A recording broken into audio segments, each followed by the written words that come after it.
Is America's future in the hands of a man who's losing his own mind? The man who set out to lead a nation may no longer be able to lead himself. Is America's future in the hands of a man who's losing his own mind? The man who set out to lead a nation may no longer be able to lead himself. A new storm is brewing around Donald Trump, and this time it's not about politics, not about polls, not even about his trials or speeches. It's about something far more unsettling: his health. For weeks, whispers have been echoing through Washington, faint at first, but now impossible to ignore. Photos of Trump's bruised hands, swollen ankles, and a strange stiffness in his movements have started to surface online. At first, the White House tried to brush it off. A small bruise here, a little swelling there, nothing to worry about. But behind that calm front, something didn't add up. When pressed for answers, the administration released an official statement claiming Trump was suffering from chronic venous insufficiency, a fairly common condition. They said one that affects circulation in the legs. A few tests, some medication, and all would be fine. Simple. But not everyone bought that story. Doctors, analysts, even former officials began to question how a man who once boasted of perfect health could suddenly appear frail, his voice weaker, his gait slower. And now, one doctor has come forward publicly, raising an alarm that could shake the very foundation of Trump's image. According to medical experts, the signs point to something far more serious: congestive heart failure, or even a series of small strokes. The evidence: the swelling in the legs, the discoloration on the hands, the slurred speech, and perhaps most telling of all, the drooping on one side of his face during a 9/11 event earlier this year. And that's not just speculation. Psychiatrist Dr. John Gartner, formerly of Johns Hopkins, told the Daily Beast podcast that what we're seeing may be the visible decline of a man suffering from ongoing cognitive and vascular damage. In simple terms, the mind and body are both giving up. Gartner says Trump's odd speech patterns, the jumbled words, the constant rambling about beautiful paper and gold ink during public addresses, these aren't just quirks, they're symptoms. Symptoms of a mind losing its ability to organize thought. And let's be honest, we've seen it. Time and time again. The speeches that go nowhere, the sentences that loop back on themselves, the moments when Trump forgets names, dates, even what he's talking about. His supporters might call it charisma. Doctors are calling it cognitive decline. Still, the White House insists everything's fine. They've even admitted that Trump is taking daily medication, including aspirin and cholesterol-lowering drugs, but they claim it's just for routine heart health. Except experts say that's not true. Those same medications are often prescribed to stroke patients, not healthy men. And when Trump was taken back to Walter Reed for what they called a second annual physical, medical insiders couldn't help but notice that's not an annual checkup. That's an emergency follow-up. Something had clearly gone wrong. It's becoming impossible to separate fact from spin. The American people are being told their president is strong, sharp, and ready for another term. But behind the curtains, even his closest aides whisper about good days and bad days. What happens when a man who holds nuclear codes can't remember his own sentences? What happens when a leader's mind becomes a maze he can't find his way out of? These are no longer partisan questions. They're questions of national safety.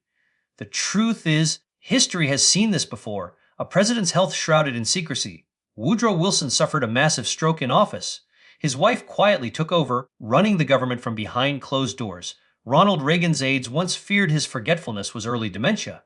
And now, some say, we may be watching it happen again, this time on live television. But unlike then, this isn't the 1920s or the 1980s. This is the era of social media. Every tremor, every slur, every strange statement is captured, replayed, and dissected by millions within minutes. There's no hiding, not anymore, and yet they keep trying. Trump's team insists he's the picture of vitality. They point to his rallies, his endless talking, his gestures of confidence. But even there, under the blinding stage lights, the mask slips. You can see it in the way his right hand sometimes trembles as he grips the podium, in how he pauses mid-sentence, staring into space for half a beat too long, in the moments when he calls people by the wrong names or mixes up world leaders in a single breath. Doctors call it fragmentation of thought, the inability to keep a mental thread. But Trump calls it genius. He even told his aides once, "I speak like this because I'm too smart to think in straight lines." Deter. Gartner calls that classic dementia denial, a mind aware that it's breaking down, but too proud to admit it. The question now isn't whether Trump is sick. The question is, how sick is he? And who's really running the show behind him? Because if the President of the United States can no longer fully process information, someone else must be doing it for him. Someone who signs off the papers, writes the memos, crafts the decisions. That someone, according to political insiders, could be Stephen Miller, the hardline advisor known for his influence on immigration policy. And that's where things get truly alarming. If the rumors are true, then America isn't being led by Donald Trump anymore. It's being led through him by those who know exactly how to use his weaknesses to their advantage. If Pardo was the warning shot, this is the diagnosis. Because what Dr. John Gartner and other physicians are saying now isn't just a theory. It's a medical map of Donald Trump's unraveling mind and body. When Dr. Gartner first listened to Trump's speeches from the past 2 years, he didn't need a stethoscope or MRI to see the red flags. He heard them. The stumbles, the misplaced words, the bizarre tangents that stretch minutes without meaning. To him, they sounded like a man whose brain is short-circuiting in real time. Trump's defenders called it charisma. Doctors call it cognitive slippage. Gartner says Trump's speech patterns show aphasia like pauses, moments where the brain fails to find a word, and the tongue fills the silence with noise. That's not personality, that's pathology. And if you line up his speeches from 2016, 2020, and 2024, the decline is obvious. The sentences are shorter, the logic more tangled, the digressions longer. To most voters, it's just strange behavior. To a psychiatrist, it's a flashing siren. But it's not just mental signs. Physical clues are piling up like evidence in plain sight. The drooping right side of his face seen during the 9/11 ceremony wasn't camera angle. It was medical reality. Experts who reviewed the footage said it matched the classic pattern of a mini stroke or transient ischemic attack. And then came the pills. Trump admitted he takes aspirin daily, but that practice was abandoned years ago for healthy adults. Today, it's reserved for patients with clotting risks or prior strokes. He's also said to be on a cholesterol-lowering medication rarely used unless something serious is being treated alongside it. In plain English, doctors give that combination to people whose brains have already been through a storm. Still, the White House spins it as routine care. Routine. Routine doesn't include 2 full brain scans in 6 months. Routine doesn't require a second annual checkup within half a year. Those are crisis protocols. And yet the public heard nothing. No transparency briefing, no medical press conference, just silence, and photos of Trump waving weakly to the cameras as he boarded Marine One for another routine hospital visit. Behind the scenes, aides whisper about his unpredictable moods. Some days he's sharp, energetic, commanding. Other days he forgets key details, lashes out over small things, or repeats stories he told minutes before. Insiders call it the yo effect. Doctors call it vascular dementia. If that diagnosis sounds grim, it is. Vascular dementia is the cognitive cousin of stroke, caused by reduced blood flow in the brain. It doesn't strike all at once, it chips away, piece by piece, day by day. One former White House staffer allegedly told reporters, it's like watching a light flicker. Some mornings he's the old Trump, full of fire. Others, the bulb barely glows. But to his base, he's still untouchable, the unstoppable fighter, the symbol of strength. And that's the tragedy. Because the myth of invincibility is now the greatest threat to his own survival, and perhaps to the nation's stability. Let's remember history. When Woodrow Wilson's stroke left him incapacitated, his wife secretly ran the government for months. The country didn't know. When Ronald Reagan's forgetfulness deepened, aides shielded him from difficult decisions. The country didn't know. Now, in the digital age, the world does know, but pretends not to. That's the paradox of Trump 2.0D. Full exposure, zero accountability. Every public slip becomes a viral clip. Every stumble trends for 24 hours. And yet, instead of concern, his supporters laugh it off as Trump being Trump. But dementia doesn't care about branding. It doesn't pause for politics. It creeps forward quietly, erasing connections in the brain until even the simplest thought becomes a puzzle. And still, the rallies continue. Still, the chants roar. Still, the cameras roll. One insider doctor, speaking under condition of anonymity, put it bluntly. What we're seeing is a body being kept alive by medicine and a personality being kept alive by power. Let that sink in. If that assessment is true, then every policy decision, every foreign meeting, every late night call with generals or heads of state could be filtered through a fog of confusion. That's not drama, that's danger. And yet, when Dr. Gartner raised these alarms, right-wing media attacked him instantly, calling him biased, unprofessional, politically motivated. But he didn't back down. He said, this isn't about politics. It's about a patient showing textbook neurological decline, and that patient happens to be the president. That single line changed everything because it reframed the story from scandal to medical emergency. Imagine if a pilot flying Air Force One suddenly lost focus mid-flight. Would anyone say, don't worry, he's just being charismatic? Of course not. You'd take control. So why are we doing exactly that with the commander-in-chief? The implications stretch far beyond Trump himself. If a sitting president is cognitively impaired, who's actually running the machinery of state? The answer, many fear, lies within his inner circle. Advisors who've learned to feed him simplified briefings, prompt him with keywords, and quietly rewrite his orders before they're signed. That isn't leadership, that's shadow governance. And as Dr. Gartner warns, every day this continues, America inches closer to a constitutional crisis, one where decisions are made not by the people's elected leader, but by those controlling his access, his schedule, his medication. The White House can deny it all they want, but the human body doesn't care about politics. It tells the truth eventually through tremors, slips, and silences. And the truth is already speaking louder than any press release. Because if the diagnosis is even half right, the United States isn't led by the same Donald Trump who entered politics in 2015. It's led by a man who's fighting his own mind, one fading neuron at a time. Publicly, the stage lights still burn bright. Trump strides to the podium, the crowd chants his name, and cameras flash like fireworks. But behind those dazzling optics lies a very different picture, one painted in whispered meetings, nervous glances, and secret memos. Inside the White House, people have stopped asking whether the president is sick. They're asking how long they can keep it hidden. Staffers describe a daily dance, a choreography designed to disguise confusion. His schedule is trimmed, briefings shortened, questions are pre-selected. Aides plant notes on the desk in bold, easy words, and when his attention drifts, someone nearby gently redirects him. A hand on the arm, a whispered reminder. The system, a quiet mechanism built to keep the illusion alive, because the truth is too explosive. If the American public knew that the man commanding armies sometimes forgets where he is, markets would crash, allies would panic, and enemies would pounce. So the inner circle has chosen silence over honesty. Every White House leaks, but not this one, not about this. Fear binds them tighter than loyalty. One senior staffer, speaking to a reporter off record, said, "It's not that he's constantly confused, it's that we never know when it will happen. He can be brilliant for 20 minutes, and then it's like a switch flips. So they adapt. They build his day around his good hours. The mornings when his speech is clearer, his energy steadier. Afternoons are for photo, ops, evenings for rest. Every public appearance is a gamble, every word a test. And then there's the paper trail, literally. Documents once filled with policy detail are now rewritten in bullet points and bold fonts. His signature, once sharp and angular, has grown heavier, uneven. Handwriting analysts call it a classic sign of neurological strain. Meanwhile, Dr. Gartner and others keep warning that Trump's condition could deteriorate suddenly. Mini strokes can come without warning, robbing speech or balance in an instant. The team around him knows it. That's why a doctor now travels everywhere he goes, disguised as security staff. This isn't speculation, it's preparation. And the pressure inside those walls is suffocating. Some aides argue for transparency. Others say exposing weakness would destroy the administration. The result is paralysis, a government frozen by its own fear. In meetings, Trump's temper flares faster. He forgets names, confuses timelines, demands answers to questions already solved. Yet in the next breath, he'll boast of perfect health, calling any report of illness fake news. That denial, experts say, is part of the disease. Dementia doesn't just erode memory, it rewires reality.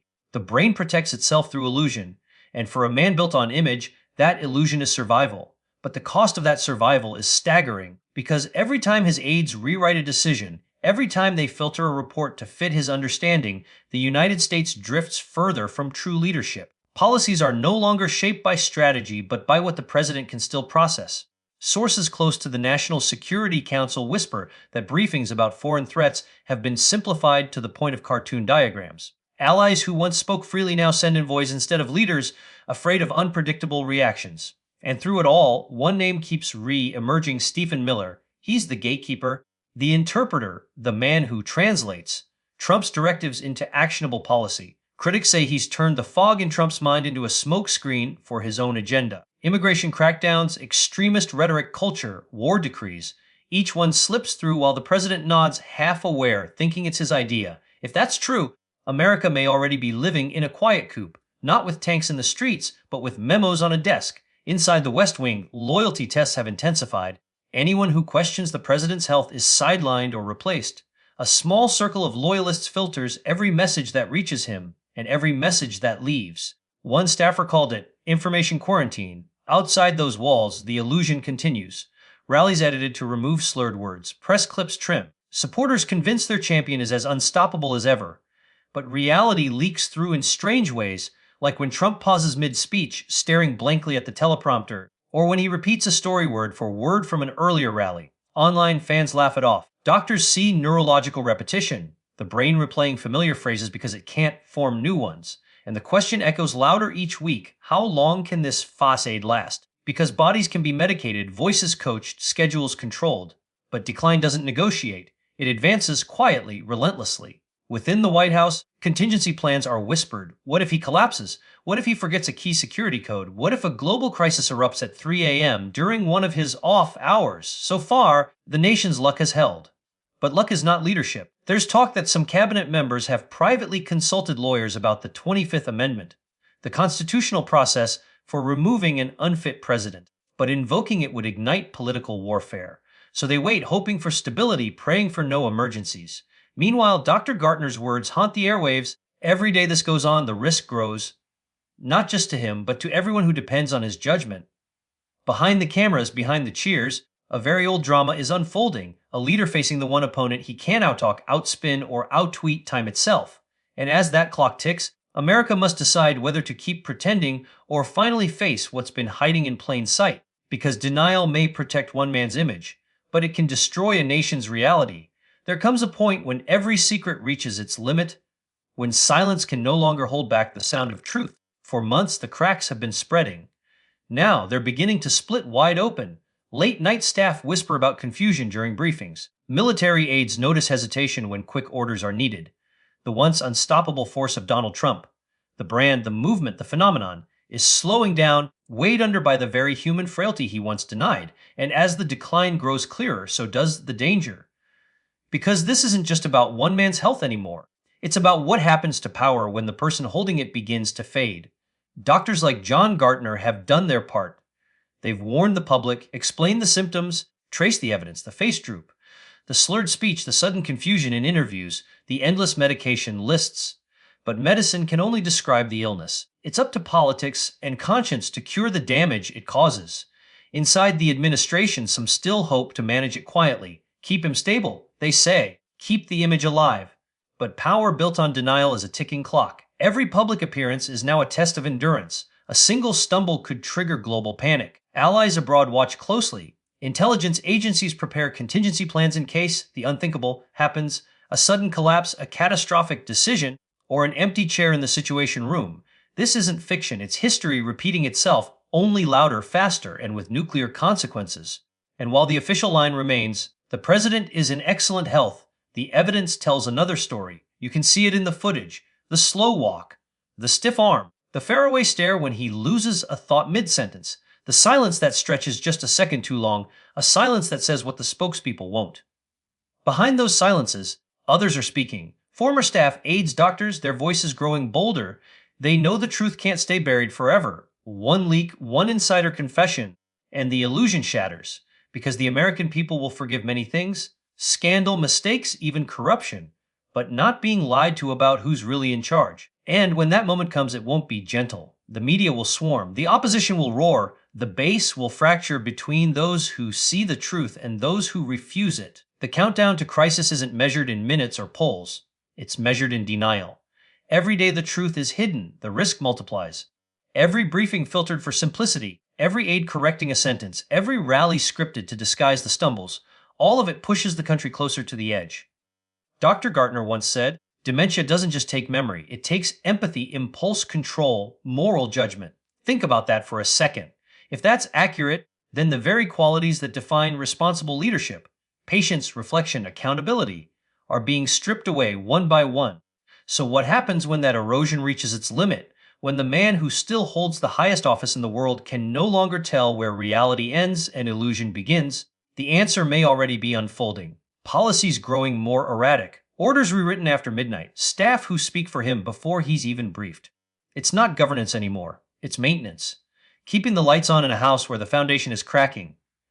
Meanwhile, the loyalists double down. They call every medical concern a witch hunt. They flood social media with old videos of Trump sounding strong, insisting nothing's changed. But no amount of editing can hide time. It leaves its fingerprints on every word, every glance, every tremor.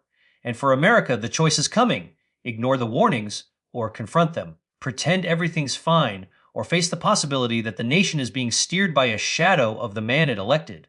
In the halls of Congress, some quietly discuss the 25th Amendment, the constitutional safeguard for exactly this scenario. But invoking it means political suicide for many, so they wait, calculating risk while history watches. But history won't remember the excuses. It will remember who acted and who looked away. This is the moment when courage matters more than loyalty, when truth must outshine fear, when leaders must decide whether protecting a man's ego is worth endangering a nation's stability. And make no mistake, time is not on their side. Every flicker of confusion, every lapse, every unsteady word is a reminder that this countdown is real. And it's accelerating. If the alarm bells are ringing, it's because the doctors, the journalists, the insiders, and yes, even the cameras have all seen it. The decline, the denial, the desperate attempts to keep the performance alive. But the truth doesn't need permission to arrive. It breaks through, in a headline, in a viral clip, in one unguarded moment that everyone sees and no one can explain away. And when that moment finally comes, the world won't ask how it happened. It will ask why we let it. Because this was never just a medical story. It's a moral one, about power, honesty, and the limits of human pride. So as America stands at the edge of uncertainty, one question echoes louder than all the noise: who will take the wheel before this vehicle of power crashes into the wall of reality? The answer will define not just one man's legacy, but the future of an entire democracy. In the end, history won't remember the noise. It will remember the silence, the moments when truth was obvious, but no one dared to speak it. Power can hide weakness for a while, but not forever. And when the mask finally falls, the only question that matters will be who saw it coming and who looked away.